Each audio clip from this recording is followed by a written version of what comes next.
Welcome to my historical and criminal stories channel. Please press the bell icon and subscribe my YouTube channel for my new videos.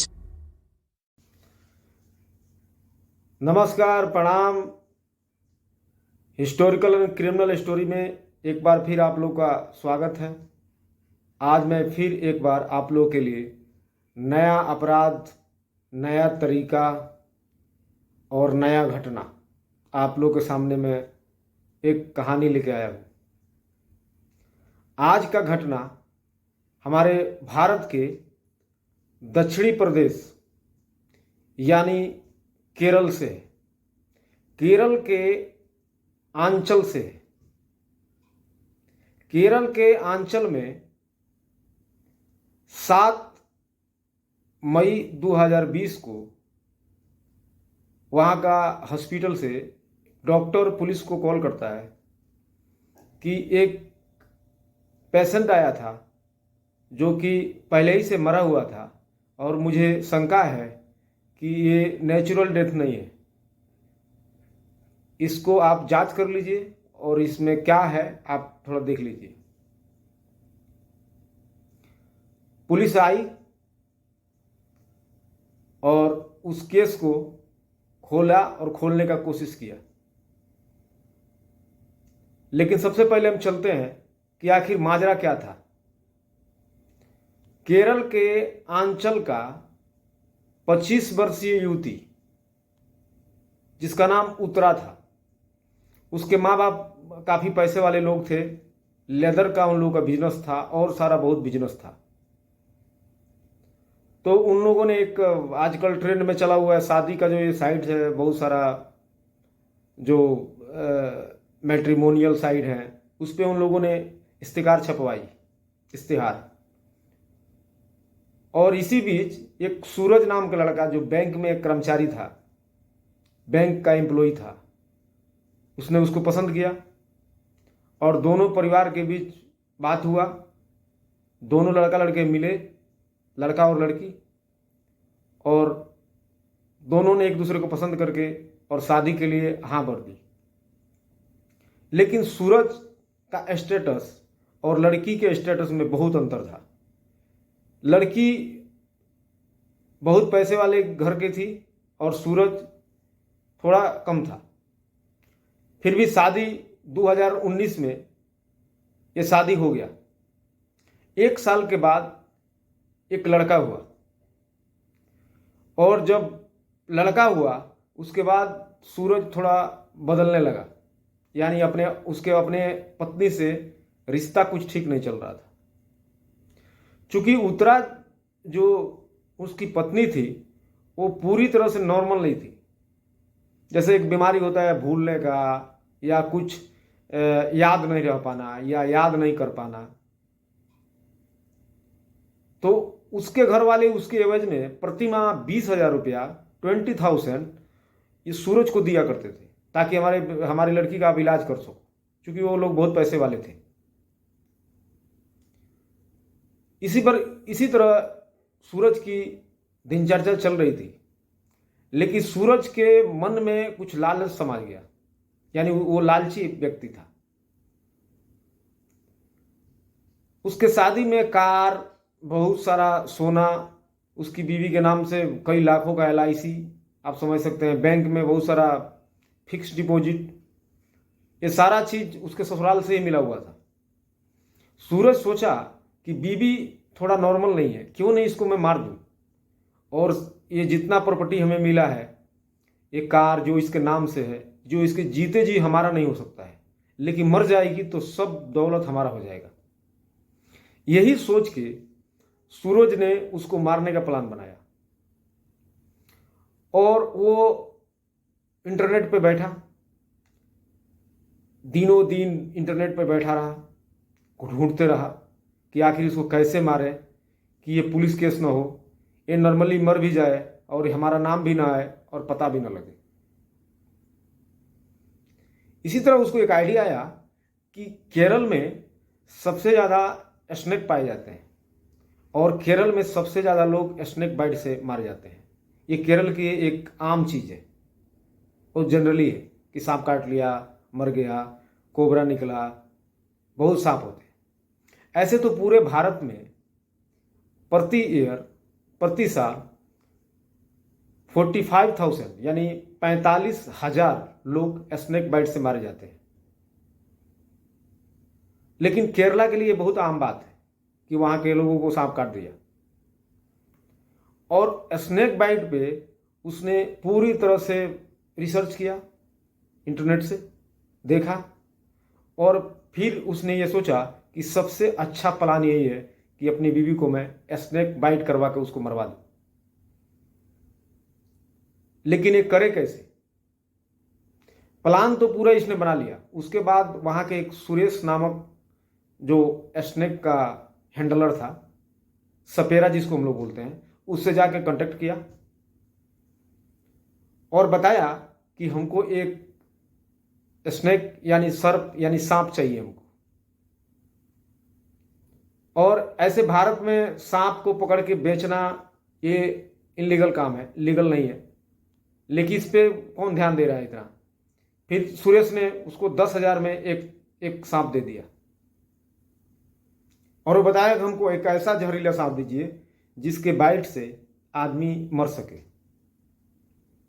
Suresh को क्या था, सुरेश को तो बस अपना पैसा चाहिए, आप कहाँ लेके जा रहे हो उससे उसको क्या मतलब है।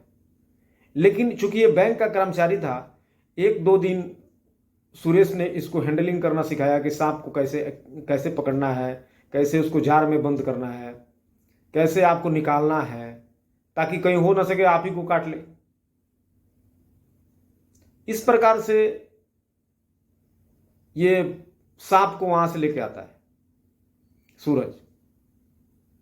घर में आने के बाद एक दिन ये पत्नी से बोलता है, जो उतरा थी, कि थोड़ा ऊपर जाओ, जाके देखो मेरा मोबाइल है, वो लेके आओ। और पहले ही सांप को इसने क्या किया था, कमरा में छोड़ रखा था। कोबरा घर में घूम रहा था। इसकी पत्नी गई, कोबरे को देखी, कोबरा थोड़ा भग गया। पत्नी नीचे चिल्लाते हुए आई, बोली कि ये जी ऊपर में सांप है, रूम में सांप है, हल्ला मचाई। इसने गया, फिर कोबरे को पकड़ के उस डिब्बे में बंद कर दिया। बात आई गई हो गई। फिर उसी रात जब पत्नी सो गई, तो मैं ऐसे ही आपको बताया कि थोड़ा वो नॉर्मल लड़की नहीं थी, थोड़ा ऑबनॉर्मल थी। इसका जो बेटा था वो अपने दादाजी के पास सो रहा था। इसने सोचा कि अच्छा मौका है, और ये मौका देख के इसने क्या किया, उस सांप को उसके बॉडी पे एक बार छोड़ दिया। फिर सांप फिसल के नीचे गिर गया। दोबारा जब डाला उसके शरीर पे, तो सांप ने उसके पैर में काट लिया। सांप पैर में काट लिया, हल्ला किया, हाँ सांप काट दिया, सांप काट दिया। सांप को मार के इसने फेंक दिया और इसी आहापोत में उत्तरा को हॉस्पिटल लेके पहुंचा गया, ताकि उसके ससुराल वाले, उसके मतलब मायके वाले बहुत धनी लोग हैं, आज भी हैं, आप इंटरनेट में सर्च कर सकते हैं। वो लोग पूरा आनंद फानन में, पूरा डॉक्टर के पास हॉस्पिटल में वो लोग पूरा व्यवस्था करके कम से कम 4-5 सर्जरी हुआ, 45 डेज उसका इलाज चला, 5-5 सर्जरी हुआ, और बाद में उत्तरा ठीक हो गई। और वहीं से वो अपने मायके चली गई। वहां भी उसका इलाज चलता रहा। चूंकि सांप का जहर पूरा बॉडी में फैल चुका था, सर्जरी होने के बावजूद भी कुछ दवाइयां कुछ दिनों तक चलता रहा। और इसके दिमाग में हमेशा गूंजता रहा कि वो ऐसे तो मरी नहीं, अब क्या करूं, अब कैसे उसको मारूं। फिर ये सुरेश के पास पहुंचा, जो सपेरा था, और बोला कि हमको एक और सांप चाहिए, और इस बार उससे भी जहरीला सांप चाहिए।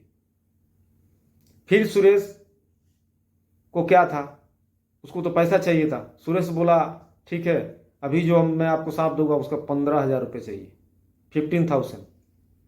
सुरेश 15,000 लिया, उसको एक कोबरा दे दिया। ये सांप को डिब्बे में पैक कर दिया और अपने ससुराल के लिए निकल गया। चूंकि काफी दिनों के बाद ससुराल गया था, इसकी सासू माँ और ससुर इन लोगों ने क्या किया, वो जो इसका लड़का था उसको ये लोग अपने पास रख लिया, तो चूंकि दामाद जी आए हैं मेरे बेटी के पास रहेंगे।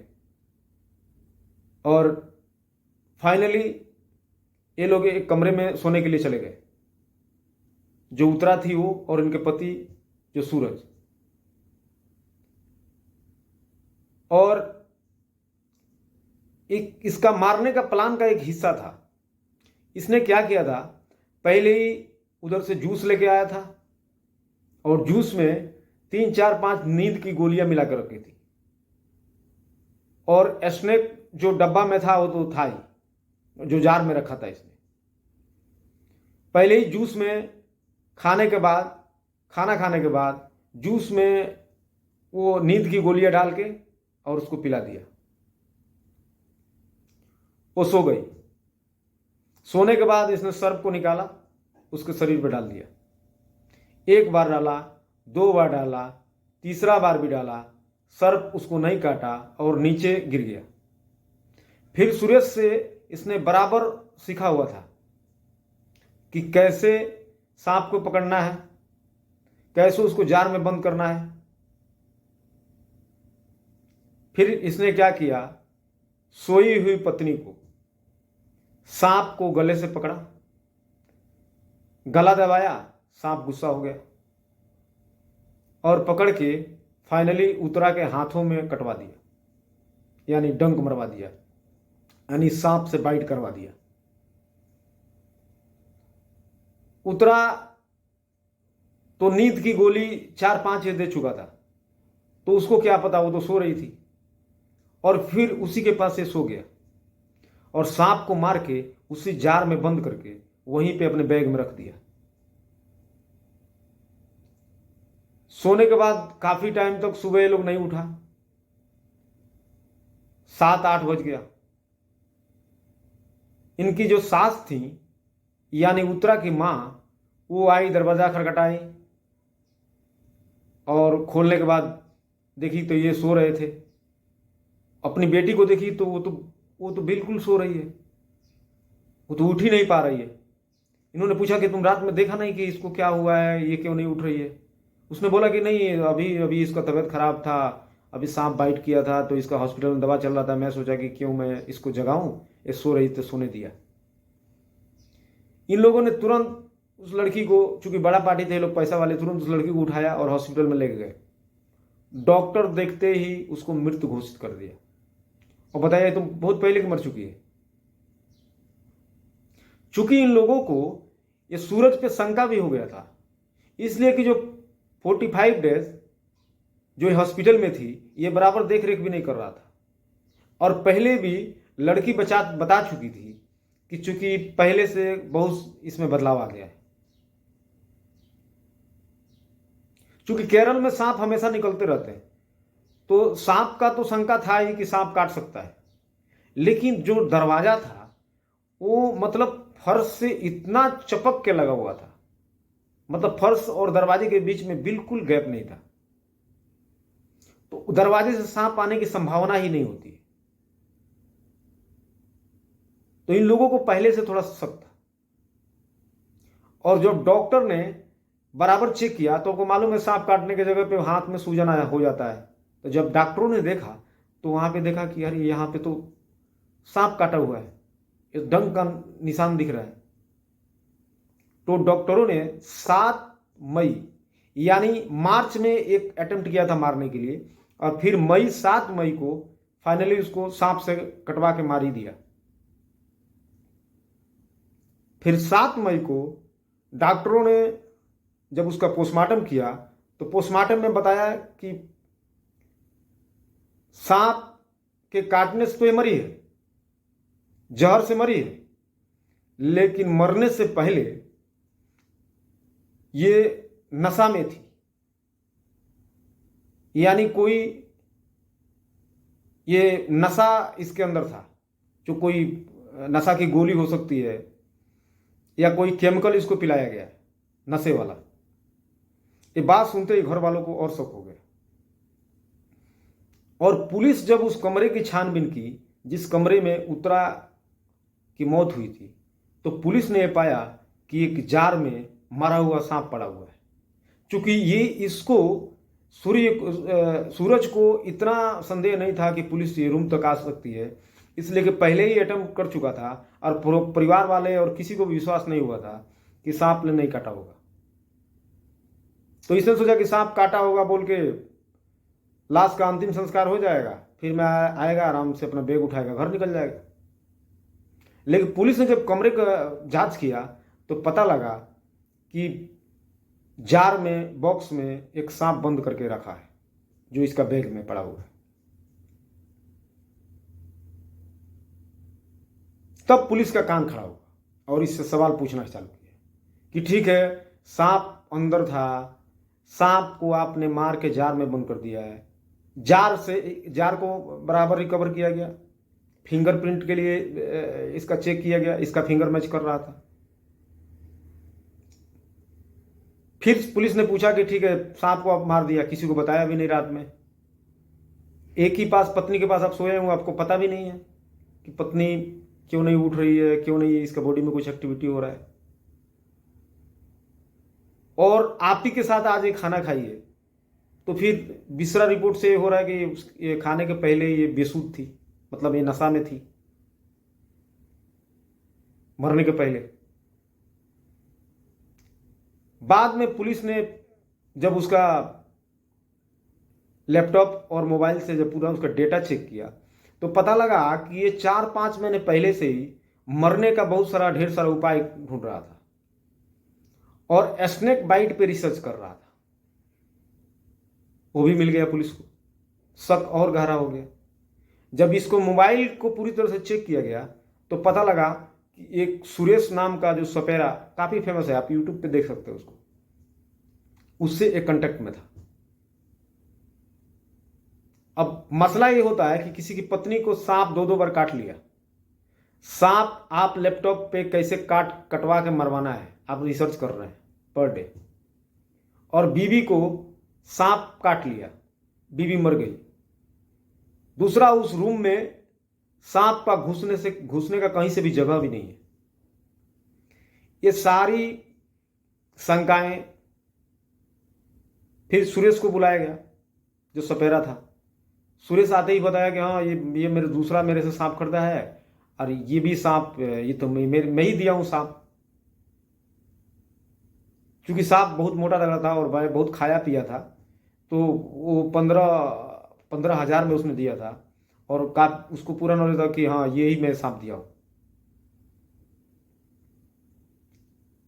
बाद में सुरेश के बयान के आधार पे भी ये सबूत मिला। जहां से उसने नशीली दवाई खरीदी थी, जब पूछताछ हुआ, पुलिस ने जब बराबर खातिरदारी की, जब उसको पुलिसिया कार्रवाई की, आप समझ सकते हैं, तो उसने वो भी जगह बताया जहां से उसने नींद की गोलियां खरीदी थी, वहां से भी सबूत मिला। बाद में सारे सबूतों को इकट्ठा करके और लोअर कोर्ट में जब इसको गिरफ्तार कर लिया गया, क्योंकि सुरेश को भी गिरफ्तार किया गया क्योंकि सांप को लीगली आप सेल नहीं कर सकते। इसको लोअर कोर्ट में इसका केस ट्रायल हुआ, जहां तक अभी का अपडेट है, और इसको लोअर कोर्ट ने बहुत ही सातिराना तरीका से अपने पत्नी को एक बार नहीं 2-2 बार मारने का कोशिश किया, और इस जुर्म के लिए एक सोची समझी प्लान के लिए, जो कि कोई सोच भी नहीं सकता है कि कैसे उसको मारना है, और एक नया अंदाज और नया तरीका अपनाने के लिए उससे 2 मतलब डबल आजीवन कारावास सुनाया। आजीवन कारावास, लाइफ इंप्रिजनमेंट। जब तक जीवित रहेगा वो जेल में ही रहेगा। अभी सुनने में आया है कि उसने हाई कोर्ट में इस केस के लिए अपील किया है। मुझे आशा नहीं, पूरा विश्वास है कि हाई कोर्ट भी इसी चीज पे कायम रहेगी, क्योंकि एक पत्नी नॉर्मल भी नहीं है, अब नॉर्मल, और उसके खिलाफ इतना बड़ा साजिश, लालच के चक्कर में पड़ के, और इतना बड़ा साजिश रच के 2-2 बार उसको स्नेक बाइट करवाया। एक बार तो बच गई, लेकिन दोबारा उसने स्नेक बाइट करवा के उसको मार डाला। और मुझे आशा है कि चाहे सुप्रीम कोर्ट तक भी जाए, उसका सजा वैसे ही बरकरार रहना चाहिए। ये उन अपराधियों से भी बढ़ के है जो अपराधी सामने से गोली मार के चले जाते हैं। कितना सातिर अंदाजा है, सातिराना हरकत है। तो मुझे आशा है कि आप लोग इस कहानी से कुछ सीखा होगा कि आपराधिक जो मेंटेलिटी है, जो उसकी सोच है, वो कहाँ तक जा सकती है। और लास्ट में कहना चाहूँगा, मेरे चैनल को सब्सक्राइब कीजिए, मेरे कहानियों को लाइक कीजिए अगर आप लोग पसंद पड़ता है, और कमेंट करके बताइए कि कैसा रहा मेरा कहानी। Thank you very much.